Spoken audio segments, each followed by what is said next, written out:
జై శ్రీరామ్. శ్రీమాత్రే నమః. శ్రీ గురుభ్యో నమః. క్రోధి నామ సంవత్సరంలో ద్వాదశ రాశుల వాళ్ళకి రాశి ఫలితాలు, శుభరాశి ఫలితాలు. ఈ క్రోధి నామ సంవత్సరం ద్వాదశ రాశుల వాళ్ళకి ఏ విషయాల్లో ఏమేం మార్పులు తెచ్చిపెట్టబోతుంది, ఏ విషయంలో శుభ పరంపరను అందించబోతుంది, ఏ విషయాల్లో జాగ్రత్తల్ని హెచ్చరిస్తుంది, ఈ విషయాలన్నీ చూద్దాము. ముందుగా ఈ విషయాలన్నీ చూడటానికి ముందుగా అసలు ఈ క్రోధినామ సంవత్సరాల్లో గోచర గ్రహస్థితులు గోచర గ్రహాలు ఏ రాశుల్లో ఉంటూ ఈ ఫలితాలని మనకి ప్రసాదిస్తున్నాయి. ప్రథమంగా మేషరాశిలో గురు భగవానుడు సంచారం చేస్తూ ఉన్నాడు. మే 2 వరకు మేషరాశిలో ఉన్న గురు భగవానుడు ఆ తర్వాత నుంచి వృషభ రాశిలోకి ఆయన సంచారం చేస్తున్నాడు. అయితే ఈ సంవత్సరము సెప్టెంబర్, అక్టోబర్లో ఆయన వక్రిస్తాడు. వక్రించినప్పుడు ఒక 4 నెలలు వక్రగతిలోకి వెళ్తాడు. కన్యారాశిలో కేతు భగవానుడు ఈ సంవత్సరం మొత్తం సంచారం జరుగుతూ ఉంది. కుంభరాశిలో శనీశ్వరుడు సంచారము ఈ సంవత్సరం మొత్తం ఉంటుంది. రాహు భగవానుడి సంచారం మీనరాశిలో ఉంటుంది. అయితే శనీశ్వరుడు కుంభరాశిలో సంచారం చేస్తూ జూన్, జూలై మాసాల్లో వక్రగతిలోకి వెళ్తున్నారు 4 నెలల పాటు. అయితే ఏదేమైనా సరే ఈ వక్రగతులు మరియు ఏదన్నా స్పెషల్ గోచార గ్రహస్థితులు ఏదైనా ఉంటే మన ఛానల్లో అప్డేట్స్ వస్తూనే ఉంటాయి. ఆ సమయంలో గురుగ్రహం వక్రించే సమయంలో ఒక వీడియో చేయడం జరుగుతుంది. వక్రించిన ఫలితాలు ద్వాదశ రాశుల వాళ్ళకి ఎలా ఉంటాయి అన్న విషయం, అలాగే శనీశ్వరుడు వక్రించేప్పుడు కూడా ఎలాంటి ఫలితాలు ద్వాదశ రాశుల వాళ్ళకి ఉంటాయి, ఈ విషయాలు మనం మళ్ళీ చేస్తాము. ఇప్పుడు బ్రీఫ్గా వక్రగతి, సవ్యగతి అన్నీ కలిపి బ్రీఫ్గా ఫలితాలు చెప్పుకుందాము. అప్పుడు వక్రగతి ఫలితాలు చాలా ఎలాబరేటెడ్గా చెప్తాను. గురు భగవానుడికి సంబంధించిందే కానివ్వండి, శనీశ్వరుడికి సంబంధించిందే కానివ్వండి, ఇంకా చాలా టైం ఉంది కాబట్టి. అసలు ఈ సంవత్సరం గురు భగవానుడు వృషభ రాశిలోకి వెళ్ళబోతున్నాడు. వృషభ రాశిలో మే 2 నుంచి వెళ్ళబోతున్నాడు. వృషభ రాశి కుటుంబ స్థానం. అందరికీ అంటే కాలపురుషుడు కుండలిలోంచి వృషభ రాశి ద్వితీయ స్థానం అవ్వడం వల్ల అక్కడ చంద్ర భగవానుడు ఉచ్చ రాశి కూడా అది. వృషభ రాశిలోకి గురు భగవానులతో అసలు ఎలాంటి ఫలితాలను ఇస్తున్నారు. మనము లాంగ్ మూవింగ్ ప్లానెట్స్ అంటాం. అంటే ఎక్కువ కాలము ఏ రాశిలో అయితే ఏ గ్రహం అయితే సంచారం చేస్తూ ఉందో వాటిల్నే మనము సంవత్సర ఫలితాల్లో పరిగణనలోకి తీసుకుంటాం. గురు భగవానుడు 1 year సంచారం చేస్తారు. రాహుకేతువులు 1.5 years సంచారం చేస్తారు. శనీశ్వరుడు 2.5 years సంచారం చేస్తారు. కాబట్టి మనం సంవత్సర ఫలితాల్లో ఈ 4 గ్రహాలని మేజర్గా ముఖ్య భూమికగా తీసుకుంటాం. ఇక మిగతా గ్రహాలు మనకి మాస ఫలితాల్లో తెలుసుకుంటాం. ఎందుకంటే సూర్యనారాయణమూర్తి నెలలో మారిపోతాడు, బుధుడు 25 రోజుల్లో మారుతాడు, కుజుడు 45 రోజులు ఇలాగ మారిపోతూ ఉంటారు. కాబట్టి వాళ్ళని మనం మాస ఫలితాల్లో వాళ్ళ గురించి మనం తెలుసుకుంటాం. అవి ఏ ఫలితాలు ఇస్తాయి అన్నది కూడా మనం మాస ఫలితాల్లో తెలుసుకుంటాం.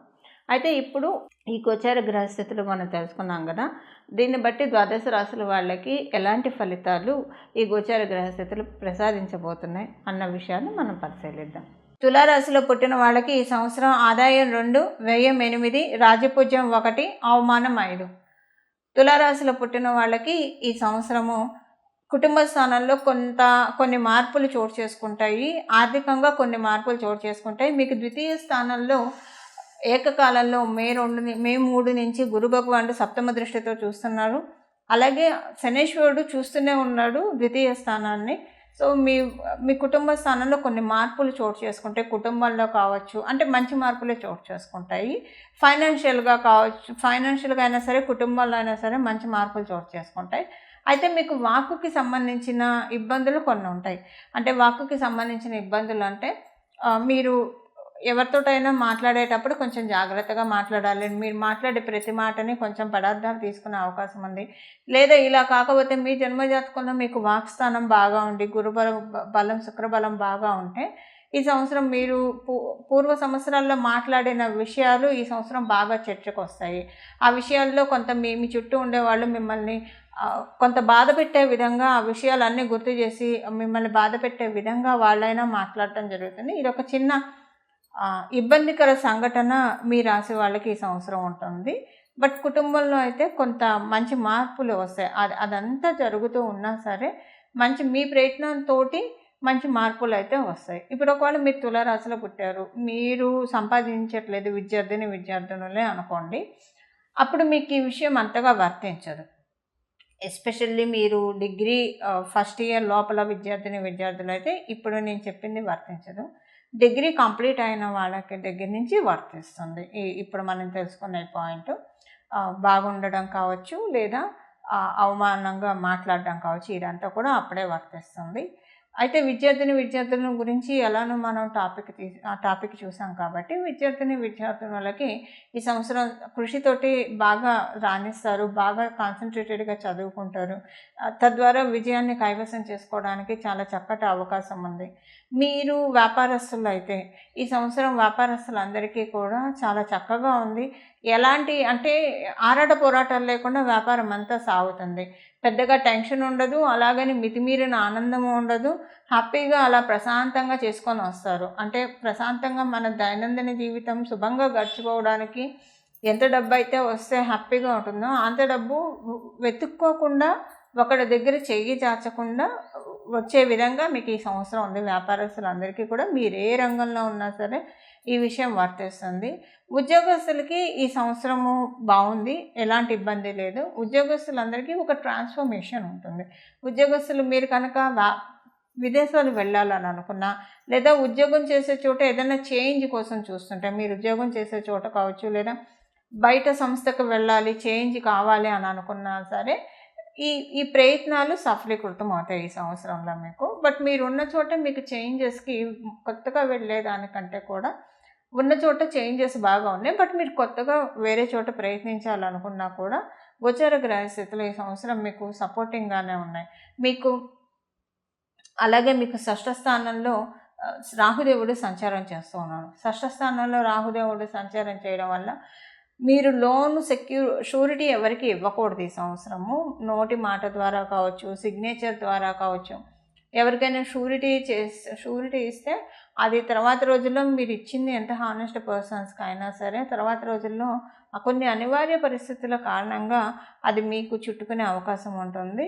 ఈ విషయంలో మీరు కొంచెం జాగ్రత్తగా ఉండాలి. ఎవరైనా అంటే మీరు ఎవరికైనా అప్పులు ఇవ్వాలనుకున్నా సరే, అంటే మరీ తప్పదు వైద్యానికంటే తప్పించి ఇంకా జనరల్గా అప్పులు ఇవ్వాలి అని అనుకుంటే కొంచెం ఆ విషయంలో మీరు చూసుకొని అప్పులు ఇవ్వాలి. అలాగే ఎవరికైనా మీరు అంటే ప్రత్యేకించి ఇప్పుడు నేను చెప్పే పాయింట్ వడ్డీ వ్యాపారం చేసే వాళ్ళకి కొంచెం 1-2 సార్లు చెక్ చేసుకొని మీరు అప్పులు ఇవ్వాలి. లేకపోతే కనుక డబ్బులు కొంత వాళ్ళు స్కిప్ చేయడానికి అవకాశం ఉంది. ఈ విషయంలో కొంచెం జాగ్రత్తగా ఉండాలి. ఆరోగ్య విషయంలో అంతా బాగుంటుంది, పెద్దగా ఇబ్బందులు ఏముండవు. ఇంకా ఒక రకంగా మనం చూస్తే మీకు అష్టమ స్థానంలో గురు భగవానుడు సంచారం చేస్తూ ఉన్నారు. అష్టమ స్థానంలో ఆయన సంచారం చేస్తూ ఆరోగ్యం విషయంలో కొంత మీకు ఊపిరి తీసుకునే విధంగానే ఆరోగ్యం ఉంటుంది, అంటే ప్రశాంతంగానే ఉంటుంది. అయితే అష్టమ స్థానంలో ఆయన సంచారం చేస్తూ ఉన్నారు కాబట్టి ఎంత ఆరోగ్య విషయంలో ప్రశాంతతను ఇస్తూ ఉన్నా సరే మీకు ఈ సంవత్సరం కొంచెం థైరాయిడ్ చెకప్ కొంచెం మధ్య మధ్యలో చేయించుకుంటూ ఉండండి. అది రావడానికి కొంత స్లైట్గా ఛాన్సెస్ ఉంది. 100% అని నేను చెప్పను, బట్ స్లైట్గా ఛాన్సెస్ అయితే ఉన్నాయి. ఈ విషయంలో కొంత ఒక చెక్ పెట్టుకుంటూ ఉంటే కనుక మిగతా అన్ని విషయాల్లో బాగానే ఉంది. విద్యార్థులకి ఆల్రెడీ మనం తెలుసుకున్నాం. క్రీడా రంగంలో ఉన్న వాళ్ళకి, స్పోర్ట్స్లో ఉన్న వాళ్ళకి ఈ సంవత్సరం చాలా బాగా ఉంటుంది. అనుకూలమైన పరిస్థితులు స్పోర్ట్స్లో ఉన్న వాళ్ళకి ఈ సంవత్సరం శనీశ్వరుడు కూడా వాళ్ళని బ్లెస్ చేస్తూ ఉన్నారు. ఈ సంవత్సరం తులారాశి వాళ్ళ ఫలితాలు ఇవి చూశారు కదండి. క్రోధినామ సంవత్సరంలో మీ రాశి యొక్క ఫలితాలు. అయితే ఏ పరిహారం చేసుకుంటే ఈ సంవత్సరం అంతా కూడా చాలా చక్కగా సజావుగా వెళ్తుంది, ఈ విషయాన్ని మనం తెలుసుకుందాము. ఈ సంవత్సరము మనం దృష్టిల రీత్యా కూడా పరిశీలిస్తే గురు భగవానుడు వృషభ రాశిలో ఉంటూ పంచమ దృష్టితోటి కన్యా రాశిని, సప్తమ దృష్టితోటి వృశ్చిక రాశిని, అలాగే నవమ దృష్టితోటి మకర రాశిని చూస్తూ ఉన్నాడు. ఇక శనీశ్వరుడు మేషరాశిని చూస్తాడు, సింహరాశిని చూస్తాడు, దశమ దృష్టితో వృశ్చిక రాశిని చూస్తూ ఉన్నారు.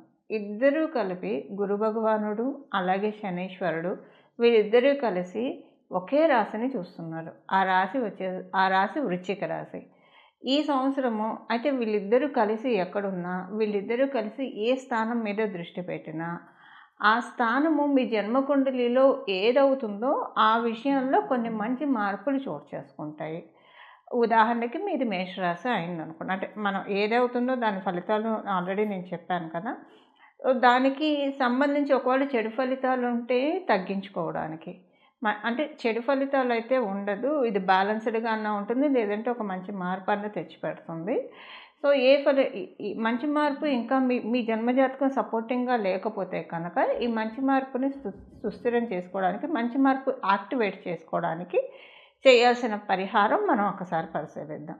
వృశ్చిక రాశి శనీశ్వరుడు మరియు గురు భగవానుడు ఇద్దరు ఏకకాలంలో చూస్తూ ఉన్నారు కాబట్టి, అంటే మే నుంచి గురు భగవానుడు చూస్తాడు. మే వరకు గురు భగవానుడు మేష రాశిలో ఉంటాడు కాబట్టి, ఆయన చూసే అవకాశం లేదు. ఎలాగో మనకి ఒక 2 నెలల్లోనే ఉగాది మొదలైన 2 నెలలు, 1.5 నెలలోనే మే వచ్చేస్తుంది కాబట్టి, అయితే ఇప్పుడు మనం చేయాల్సిన పరిహారము ఈ సంవత్సరం అంతా కూడా కార్తికేయుని ఆరాధన లేదా లక్ష్మీ నరసింహస్వామి వారి ఆరాధన, హనుమంతుని ఆరాధన, వీళ్ళ ముగ్గురిలో ఎవరో ఒక్కళ్ళని పాదాలను శరణు వేడినా పర్వాలేదు, లేదా ముగ్గురిని అర్చించినా ఇంకా చాలా మంచి శుభ ఫలితాలు వస్తాయి. ఇక్కడ మనం ఒక చిన్న న్యూమరాలజికల్ ఆస్పెక్ట్ కూడా చూడాలి. 2024 అంటే అవి మొత్తం మనం కనుక లెక్క వేస్తే నెంబర్ 8 వస్తుంది. ఈ 8 సంఖ్యకి అధిపతి శనీశ్వరుడు. శనీశ్వరుడు ఈ సంవత్సరము న్యూమరాలజికల్‌గా రూల్ చేస్తూ ఉన్నారు. సో, ఇక్కడ మనకి వృశ్చిక రాశికి అధిపతి మంగళుడు, అంగారకుడు అని చెప్తాం.